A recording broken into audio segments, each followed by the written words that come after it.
Hello guys and welcome back to Reading Club. Today I'm going to read you the 78th Story Treehouse, Chapter 9 and Chapter 10. Chapter 9, The Chip Thief.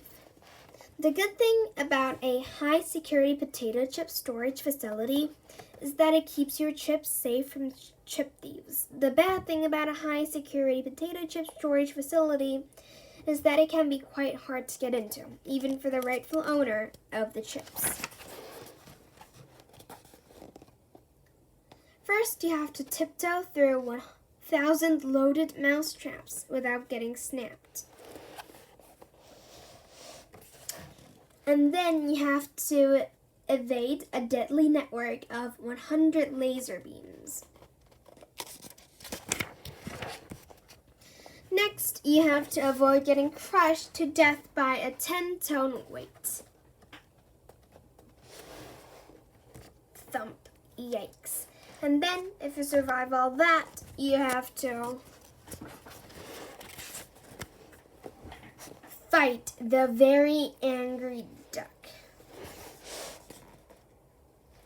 And in the unlikely event you manage to defeat the very angry duck, then you're faced with the most advanced safe lock ever created. A locking system so complicated, in fact, that there's only one person in the whole world who is smart enough to open it, and that's me.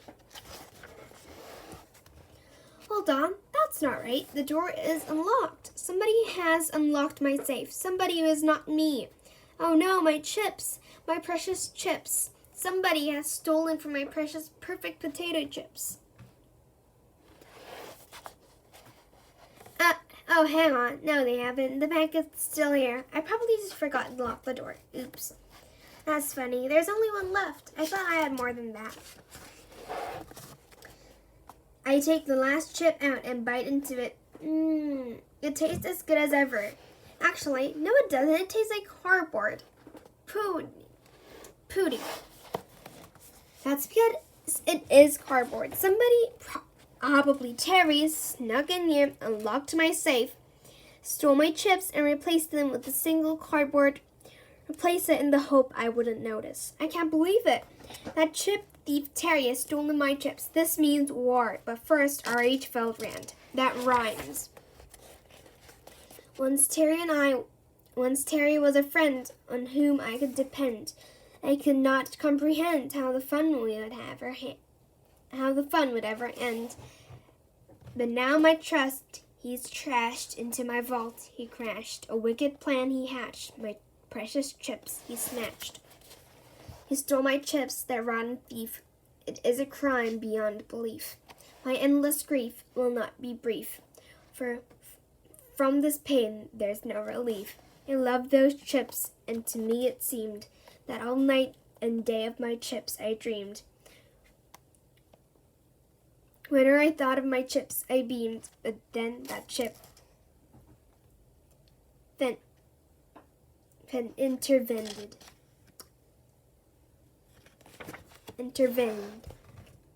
Him and his evil chip stealing skim. How could he be so horribly mean? It makes me want to shout and scream. My rage is totally and utterly extreme. My chips he did so cruelly rob to shove it in his big fat sloppy gob. It makes me want to sadly sob to think of my perfectly precious chips pinched between his fingertips and pressed upon his drooling lips, a stolen chip of a solicus. From this betrayal I will never recover. We are no longer friends with one another. I'm warning him now, he'd better take cover. He's my worst ever friend, my ex-blood brother. I'm going to hunt that chip thief down, him and every last Terry in Terrytown. They won't be laughing then, those clones. I'll turn their smiles into permanent frowns. I'll wreak my stolen revenge. His punishment will never end. I'll tell the world of his infamy of how he stole my chips from me. His name will go down in history. Synonyms with chip thievery. So now he better prepare his thumb. The gangly-limbed, crazy-eyed, curly-haired loon. Because I'm coming at him faster than a supersonic boom, that greedy, grasping, chip-stealing goon. Closer and closer to him do I zoom, that traitorous, treacherous BFF of a balloon. And when I get there, it'll be safe to assume that very soon you know whom will get what it's coming when I deal out his doom. Chapter 10. Andy versus Terry. I storm out of my high-security potato chip storage facility and into the kitchen. Terry and Mel Gibbon are making popcorn with the lid off the pot. Freshly popped popcorn is popping in all directions while Mr. Big Shot and his crew film the whole thing. "Hey, chip thief!" I yell at Terry. "You stole my chips!" "No, I didn't," says Terry. "Why would I want to steal your stinky old chips? I'm a movie star now, and I can have all the chips I want." "Yeah, well, maybe you stole them before you were a movie star," I say. "Did you ever think of that?" "No, I didn't think of that," he says, "and I didn't think of anything else either, and I didn't steal your stupid old chips." "Did?" I say. "Didn't," says Terry. "Did. Didn't. Didn't." "So you deny it?" I say. "Absolutely," says Terry, folding his arms. "Then there's only one way to settle this," I say.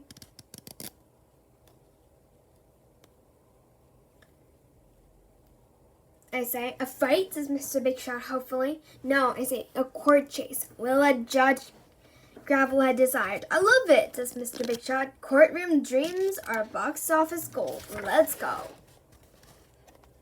We climb up to the courtroom. Mr. Big Shot and his crew sets up the cameras.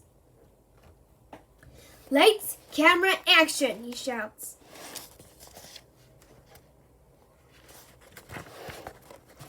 Judge Gravelhead bangs his head on the bench. "Order in the court," he yells.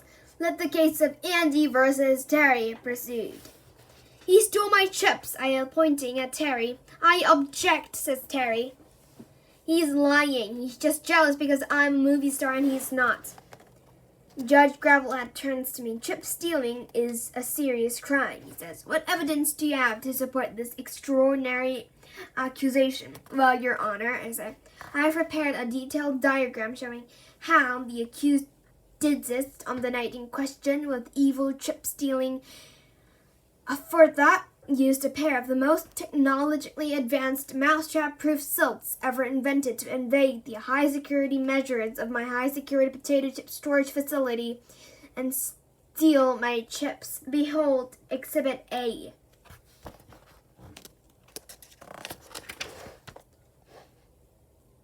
Exhibit A. The night Terry used advanced mousetrap-proof stilt, a high-security potato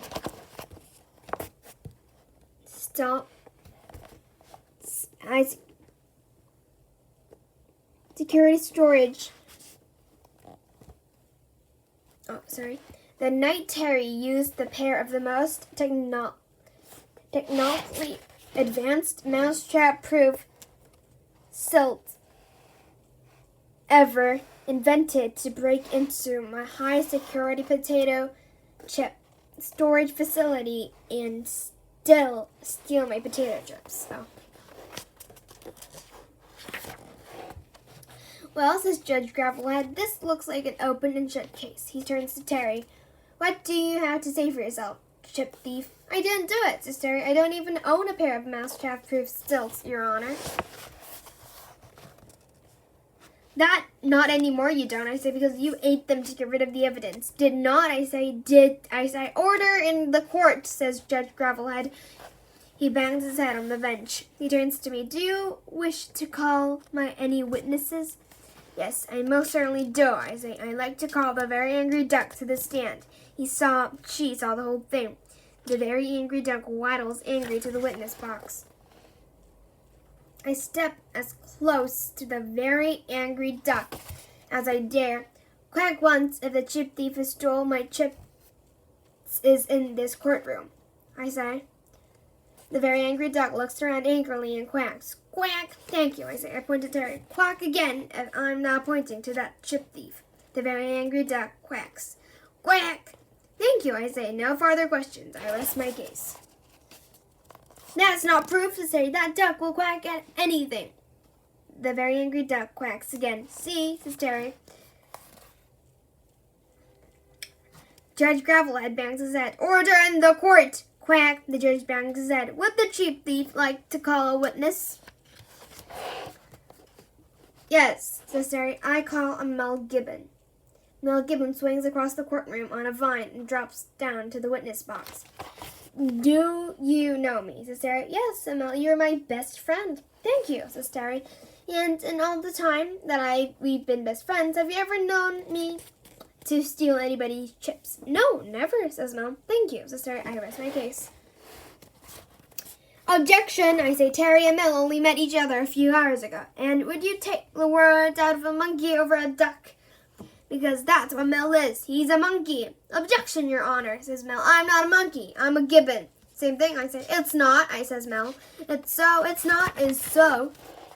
Judge Gravelhead bangs his head. Order, he shouts. Gibbon, yells Mel. Monkey, I yell back. Quack, says the very angry duck. Bang, gibbon, monkey, quack. Court dismissed, says Judge Gravelhead. I've got a headache. He stands up and leaves the courtroom. Phew, says Terry. I'm glad we got that sorted out, but we didn't. I say, yes, we did. He says, it's pretty obvious that I didn't do it. But you did do it. I say, I didn't. Didn't.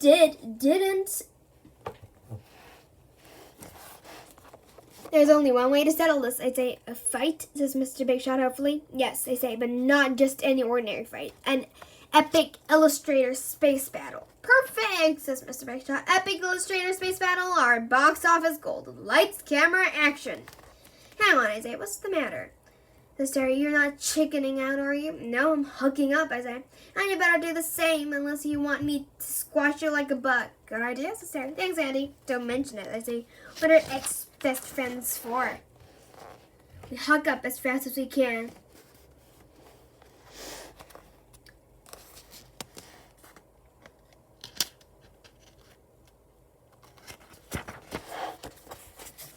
Let the epic illustrator space battle begin, I say. I grab two passing flying saucers and crash them together over Terry's ears. Crash. He pulls the moon from its orbit and kicks it at me. Boot. Hard. Ouch. Boing. I catch a meteor shower in my mouth and spit the meteors back at him. Ouch. He grabs me around the neck and pushes my face into the sun. Hot enough for you, Andy, he yells. I break free, grab him around the neck, and push his face into the sun. I'll be wearing lots of sunscreen, I say. I don't think he is, though, because his head has caught on fire. That's it, he says. Now you've really done it. Terry takes the rings from around Saturn and frisbees them at me. I'm sliced into at least a dozen sections, which, even for a space fight, is going too far, so I have no option to end it by shoving him into a supermassive black hole. No! Are you ready to admit you stole my chips now? I say, but I've got no answer. Terry, I yell, still nothing. Terry, I yell, but he still doesn't reply. Uh-oh.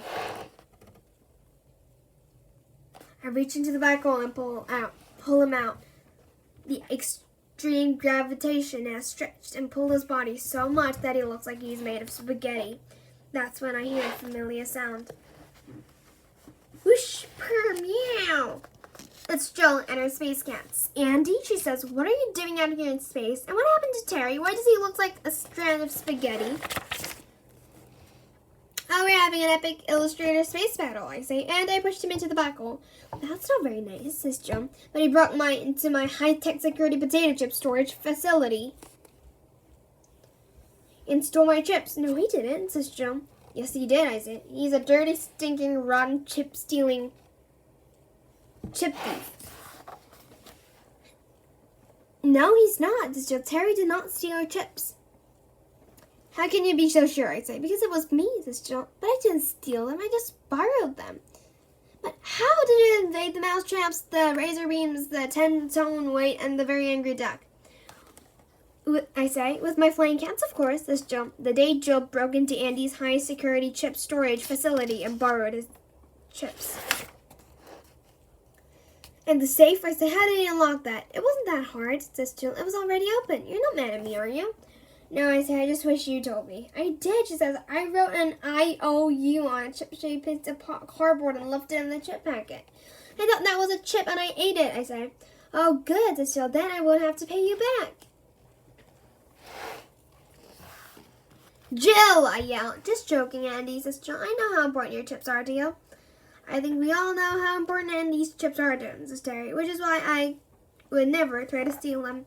I guess I owe you an apology, Aunt Terry. I say, I'm sorry I accused you of stealing my chips, took you to court, crashed flying saucers over your head, spat meteors at you, set your head on fire, and pushed you into a black hole. Don't worry about it, says Terry. Let's just forget about all that and be best friends again, forever. But what about Mel, I say? I thought he was your best friend. Not in real life, says Terry. That was just acting. I mean, he's a funny guy, and I really like him, but you will always be my best friend, Andy. My best friend. And you'll always be mine, I say.